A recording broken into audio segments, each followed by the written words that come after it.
Om Sai Nadhaya Namaha. Chapter 4. Sai Baba's First Advent in Shirdi. Mission of the Saints. Shirdi, a holy Tirth. Personality of Sai Baba. Dictum of Gauli Bua. Appearance of Vittal. Ksheerasagar story.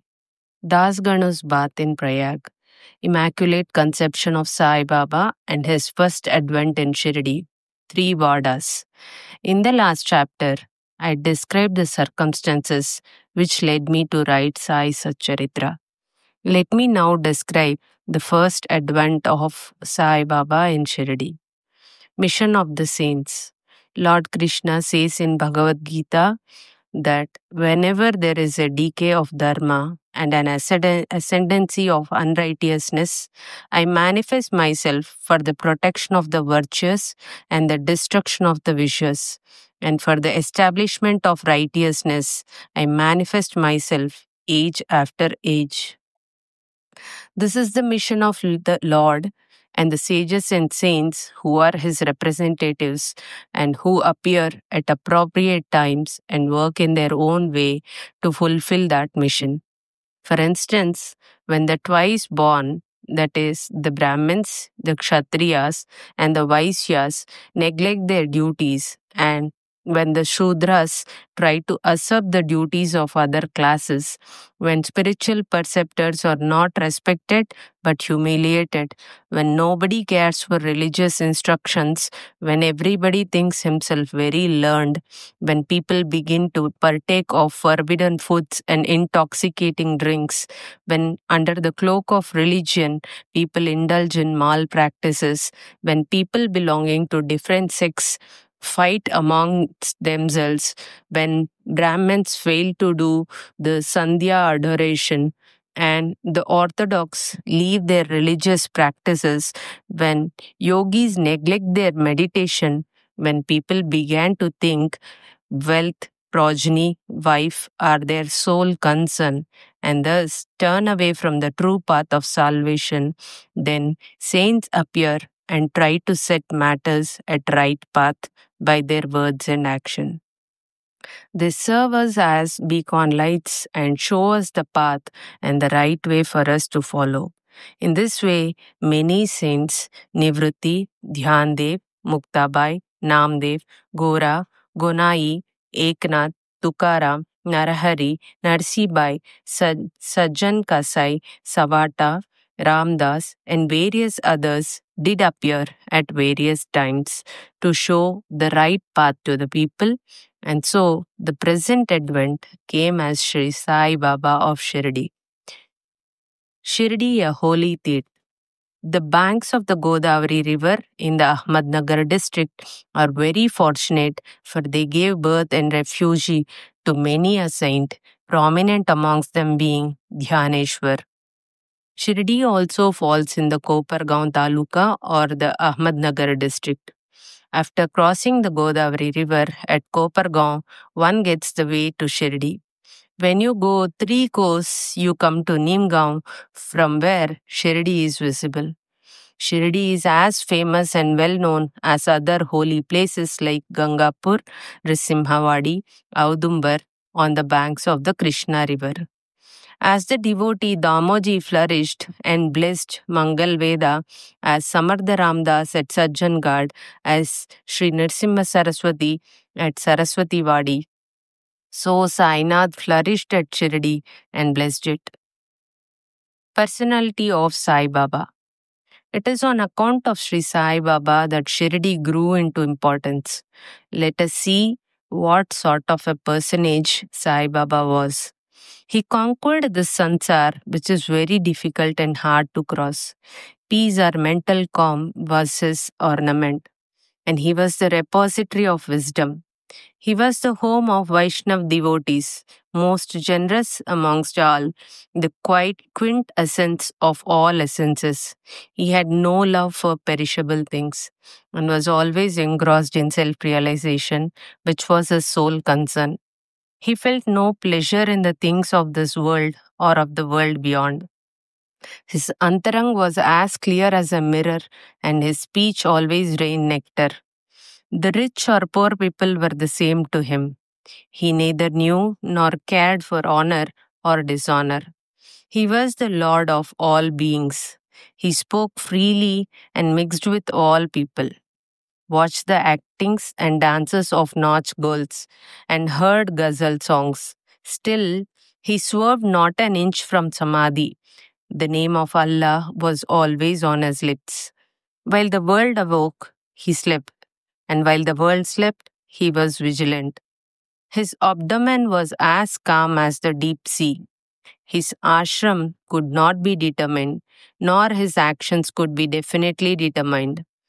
And though he sat in one place, he knew all the transactions of the world. His darbar was imposing. He told daily hundreds of stories. Still, he swerved not an inch from his vow of silence. He always leaned against the wall in the masjid or walked morning, noon, and evening towards Lendi and Chavadi. Still, he at all times abided in the self. Though a Siddha, he acted like a sadhaka. He was meek, humble, and egoless and pleased all. Such was Sai Baba, and as the soil of Shirdi was trodden by Sai Baba's feet, it attained extraordinary importance. As Dhyaneshwar elevated Alandi, Eknath did to Paitan, so Sai Baba raised Shirdi. Blessed are the grass leaves and stones of Shirdi, for they could kiss the holy feet of Sai Baba and take his dust on their head. Shirdi became to us devotees another Pandharpur, Jagannath, Dwaraka, Benares, and Rameshwar, Badri Kedar, Nasik, Trayambakeshwar, Mahakaleshwar, Mahabaleshwar, Gokaran. Contact of Sai Baba in Shirdi was like our study of Veda and Tantra. It quietened our sansar and rendered self-realization. Darshan of Sri Sai was our yoga sadhana, and talk with him removed our sins. Shampooing his legs was our bath in Triveni Prayag, and drinking the holy water of his feet destroyed our sins. To us, his commands were Vedas, and accepting his Udi and Prasad was all purifying. He was our Sri Krishna and Sri Ram, who gave us solace, and he was our Parabrahma. He was himself beyond the pair of Dvandvas, never dejected nor elated. He was always engrossed in his self as existence, knowledge, and bliss. Shirdi was his center, but his field of action extended far beyond to Punjab, Calcutta, North India, Gujarat, Dhaka, and Konkan. Thus, the fame of Sai Baba spread far and wide, and people from all parts came to take his darshan and be blessed. By mere darshan, minds of people, whether pure or impure, would become quiet at once. They got here the same unparalleled joy that devotees get at Pandharpur by seeing Vittal Rakumai. This is not an exaggeration. Consider what a devotee says in this respect. Dictum of Gauli Bua. An old devotee by name Gauli Bua, aged about 95 years, was a Varkari of Pandari. He stayed 8 months at Pandharpur and 4 months Ashada to Kartik on the banks of the Ganges. He had an ass with him for carrying his luggage and a disciple as his companion. Every year he made his wari or trip to Pandharpur and came to Shirdi to see Sai Baba, whom he loved most.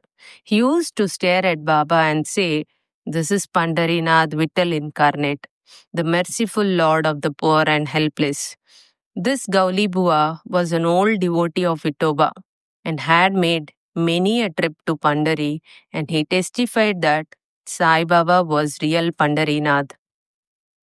Vittal himself appeared. Sai Baba was very fond of remembering and singing God's name. He always uttered Allah Malik, and in his presence made others sing God's name continuously, day and night for all 7 days of the week. This is called Nam Saptah. Once he asked Das Ganu Maharaj to do the Nam Saptah. He replied that he would do it, provided he was assured that Vittal would appear at the end of the seventh day. Then Baba, placing his hand on his chest, assured him that certainly Vittal would appear. But for that, the devotee must be earnest and devout. The Danka Puri of Dakurnad, the Pandari of Vittal, the Dwaraka of Ranchod is here. One need not go far out to see Dwaraka. Will Vittal come here from some outside place? He is here. Only when the devotee is bursting with love and devotion, Vittal will manifest himself here. After the Saptah was over, Vittal did manifest himself in the following manner. Kaka Saheb Dikshit was as usual sitting in meditation after the bath, and he saw Vittal in a vision. When he went at noon for Baba's darshan, Baba asked him point blank, "Did Vittal Patil come? Did you see him? He is a very truant fellow. Catch him firmly, otherwise he will escape even if you are a little inattentive." This happened in the morning, and at noon there was another Vittal darshan. One hawker came there for selling 25 or 30 pictures of Vithoba. The picture exactly tallied with the figure that appeared in Kaka Saheb's vision. On seeing this and remembering Baba's words, Kaka Saheb Dikshit was much surprised and delighted. He bought one picture of Vithoba and placed it in shrine for worship. Bhagavant Rao Kshir Sagar story. How fond was Baba for Vittal worship was illustrated in Bhagavant Rao Kshir Sagar story. The father of Bhagavant Rao was a devotee of Vithoba and used to make varis to Pandharpur. He also had an image of Vithoba at home, which he worshipped. After his death, the son stopped everything, the vari, the worship, and Shraddha ceremony, etc. When Bhagavant Rao came to Shirdi, Baba, on remembering his father, at once said, "His father was my friend, so I dragged him here. He never offered Naivedya, and so he starved Vittal and me. So I brought him here. I shall remonstrate him now and set him to worship." Das Ganu's bath in Prayag. The Hindus think that a bath in the holy Tirth of Prayag, where the Ganga and Yamuna meet, is very meritorious, and thousands of pilgrims go there at periodical times to have the sacred bath there. Once Das Ganu thought that he should go to Prayag for a bath and came to Baba to get his permission for doing so. Baba replied to him, "It is not necessary to go so far. Our Prayag is here. Believe me." Then, wonder of wonders, when Das Ganu placed his head on Baba's feet, out flowed streams of Ganga Yamuna water from both the toes of Baba. Seeing this miracle, Das Ganu was overwhelmed with feelings of love and adoration and was full of tears. Inwardly, he felt inspired, and his speech burst forth into a song in praise of Baba and his Leelas. Immaculate Conception of Sai Baba and his first advent in Shirdi. Nobody knew the parents' birth or birthplace of Sai Baba. Many inquiries were made, many questions were put to Baba and others regarding these items, but no satisfactory answer or information has yet been obtained. Practically, we know nothing about these matters. Namdev and Kabir were not born like ordinary mortals. They were found as infants in mother of pearls, Namdev being found on the bank of Bhimaradi river by Gonai and Kabir on the bank of Bhagirathi river by Tamal.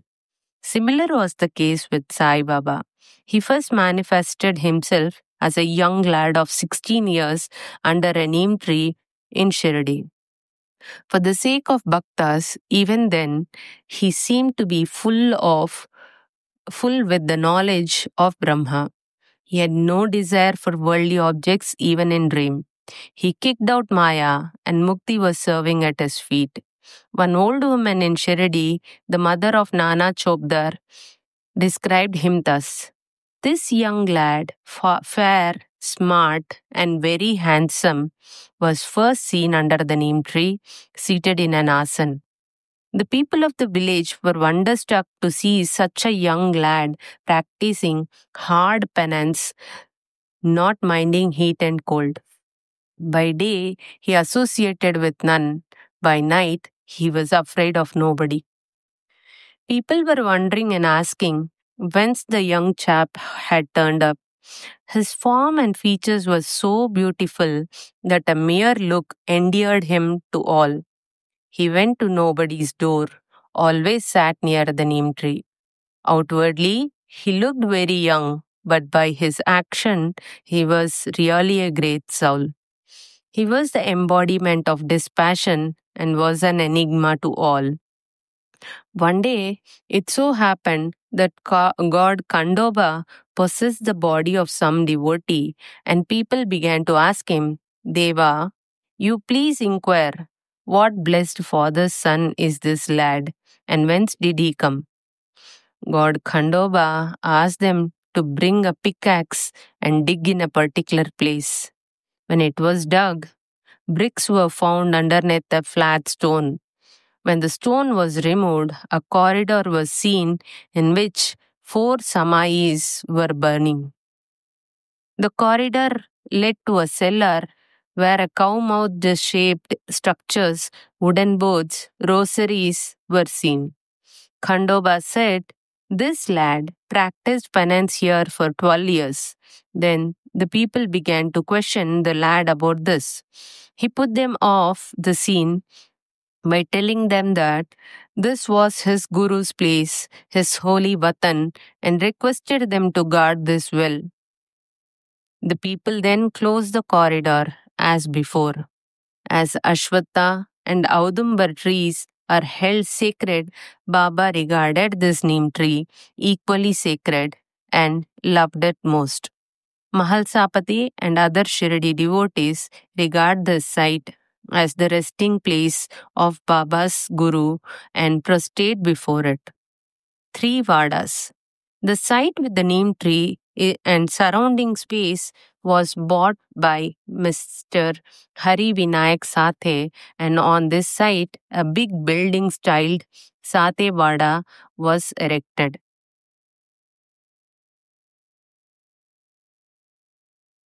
This Vada was the sole resting place for pilgrims who flocked there. A par was built round the neem tree, and lofts with steps were constructed. Under the steps, there is a niche facing south, and devotees sit on the par facing north. It is believed that he who burns incense there on Thursday and Friday evening will, by God's grace, be happy. This Vada was old and dilapidated and needed repairs. The necessary repairs, additions, and alterations have been made now by Sansthan. Then, after some years, another Vada, Dikshit's Vada, was constructed. Kaka Saheb Dikshit, solicitor of Mumbai, had gone to England. He had injured his leg in an accident there. The injury could not be got rid of by any means.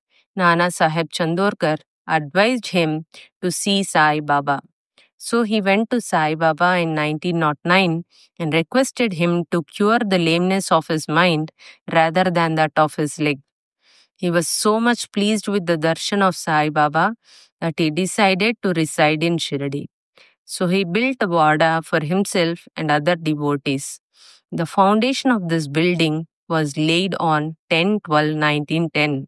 On this day, 2 other important events took place.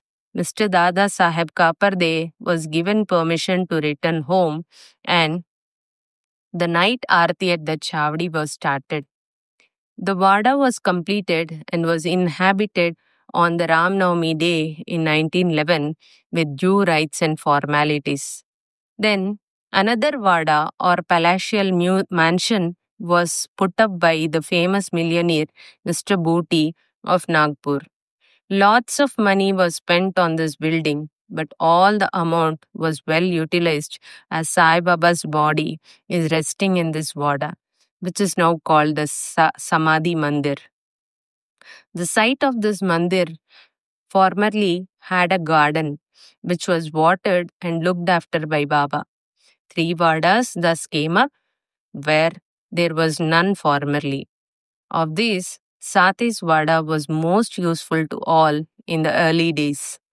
The story of the garden, which was attended by Sai Baba with the help of Vaman Tatya, the temporary absence of Sai Baba from Shirdi, and his coming again to Shirdi with the marriage party of Chand Patil, the company of Devi Das, Janaki Das, and Gangagir, Baba's wrestling match with Mohiddin Tamboli, residing in Masjid, love of Mr. Dengle, and other devotees, and other incidents will be described in the next chapter. Bow to Sri Sai. Peace be to all.